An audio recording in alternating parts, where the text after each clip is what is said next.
అట్లాడు బండి వస్తుంది తో అట్లాడుందా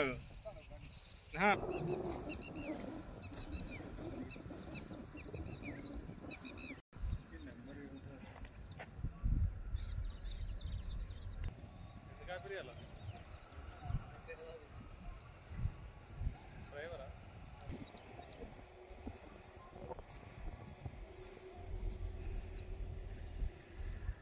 నుంచి కొడితే పక్క కనబడుతుంది.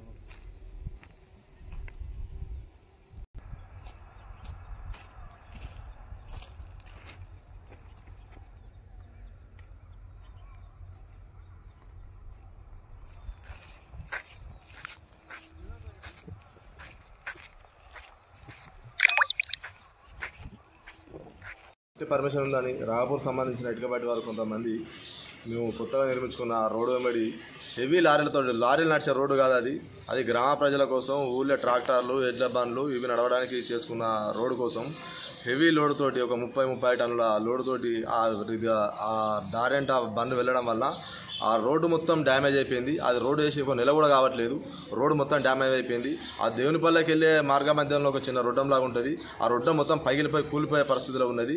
కానీ మా రాఘపూర్ గ్రామంలో ఉన్న యువకులు కానీ గతంలో నేను సర్పంచ్గా పదవి చేపట్టినప్పుడు నేను చేసే అభివృద్ధిలో చెడు చూపించి ప్రతి దానికి కాంప్లికేట్ చేసిండు. మరి ఈరోజు ఇంతకాలం దుర్మార్గంగా కొత్త రోడ్ అట్లా వలిగిపోతుంటే కూడా ఎవరు నోరిపుతలేదు. మరి ఎందుకు ఇప్పుతలేరు నాకేం అర్థం కావట్లేదు. మీ స్వార్థం మీ స్వలాభమేనా?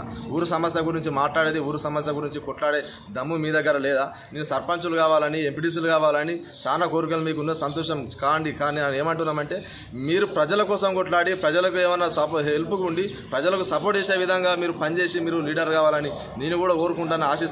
కానీ ఇంత దుర్మార్గపు చర్య చేస్తుంటే కూడా మీ అధికారులకు నేను ఫోన్ ద్వారా సమాచారం కూడా ఇవ్వడం జరిగింది, ఇట్లా రోడ్డు డ్యామేజ్ అవుతుందని. కానీ ఒక్కరు కూడా స్పందించడం లేదు. ఈ కాంట్రాక్టర్లు ఏమో మేము వీళ్ళకి డబ్బులు ఇచ్చుకున్నాం, వాళ్ళకి డబ్బులు ఇచ్చుకున్నాం, మమ్మల్ని ఎవరేం చేస్తారన్న బిరుసుతోటి వాళ్ళు అట్లనే పోతుండ్రు. ఇకపైన అధికారులు కానీ ఇక్కడ ఉన్న నాయకులు కానీ కొంతమంది స్పందించి ఆ రోడ్డు మీద చూసి ఆ రోడ్డును అధికారులు ఇప్పుడు ఆ రోడ్డు డ్యామేజ్ అయిన రోడ్డును ఆ మట్టి కాంట్రాక్టర్ తోటి మరమ్మతులు వెంటనే చేపట్టిపియాలి. లేదంటే అధికారులను మరి దాన్ని ఏ విధంగా ఏ ఫండ్ పెట్టి దాన్ని చేస్తారో దాన్ని చేయాలని చెప్పేసి మేము తెలియజేస్తున్నాం. ఈ ఊరిలో మమ్మల్ని అక్కడికి పోయి మాట్లాడితే ఒక విధంగా బాధనం చేస్తారు, మాట్లాడకపోతే ఒక విధంగా బాధనం చేస్తారు. నేను 100కు నాకు పదవి లేకముందు, గతంలో కూడా పదవి లేకముందు కూడా నేను ఊరు ప్రజల కోసమే ఊరు క్షేమం కోసమే పనిచేసిన, పదవి ఉన్నప్పుడు కూడా చేసిన, ఇక పదవి లేకముందు కూడా చేస్తున్నా. ఇక ముందు కూడా నాకు ఎలాంటి పదవి లేకున్నా 100% నేను ఊరు తరఫున మాట్లాడతా. ఊరుకు నష్టం జరిగినప్పుడు నేను ఊరుకున్నది లేదు. ఆ రోడ్డు నిర్మించే కార్యక్రమంలో కొంతమంది దళిత సోదరుల భూములు కూడా ఆ రోజు నా మాట మీకు వాళ్ళకి చెప్పిన రిక్వెస్ట్ చేసిన ఊరు డెవలప్మెంట్ అవుతుంది, మీరు కొంచెం ఈజీ అంటే దాదాపు కొద్ది ఒక 70-80 మీటర్లు 100 మీటర్ల మేర ఎస్సీ వాళ్ళు భూములు ఇవ్వడం జరిగింది. అతి పూర్ ఫ్యామిలీస్ వాళ్ళకు ఉండడానికి గుడిసె కూడా లేదు. అట్లాంటి వాళ్ళే భూమి దానం చేసిండ్రు. 100 ఎకరాలు 10 ఎకరాల భూములు చాలని వాళ్ళు ఉండరు, ₹1 కూడా సాయం చేయలేదు. ఇలా పొలం పండి పోతుండే ఒక ఫీడ్ జరుగుతున్నాయి, ఫీడ్ జరగద్దని కనీలు వేసుకుంటాను, చెట్లు పెట్టుకుంటాను, ఏమో చేస్తాను. మరి మీరు దళితుల కాడ అధ్వానమా? దళితులకు ఊరి మీద చిత్తశుద్ధి ఉన్నది, ప్రేమ ఉన్నది, వాళ్ళకి ఇంత భూమి సాయం చేసిండ్రు. మీరు కనీసం నిర్మించిన రోడ్డును కూడా కాపాడుకునేంత సత్తా మీ దగ్గర లేదు. కానీ మీ కోరికలు అయితే పెద్దగా ఉన్నాయి. దీని వెనుక ఉన్న ఎవ్వరు కానీ అధికారులు కానీ నాయకులు కానీ ఇంకెవరైనా కానీ స్పందించి ఆ రోడ్డును దాన్ని ఆలంగా ఆ హెవీ పని నడవద్దని తెలియజేస్తున్నా. ఒకవేళ ఇదే పరిస్థితి కంటిన్యూ అయ్యి మీరు అట్లనే కొనసాగితే ఊరు మొత్తం పట్టుకొని ధర్నా చేసే పరిస్థితి ఏర్పడుతుంది. మీరు ఎవరైనా 2-3 ఆపిందంటే దీని వెనుక సర్పంచ్ ఉన్నాడని చెప్పేసి కాంట్రాక్టర్లు బెదిరిస్తానట. ఇంకొంతమంది మీరు కేసులు పెడతాం బిడ్డ, మిమ్మల్ని లోపలెత్తామని చెప్పేసి అంటున్నట. ఎంతమంది మీద కేసులు పెడతారు, ఏమని కేసులు పెడతారు, ఎంతమంది లోపలిస్తారు?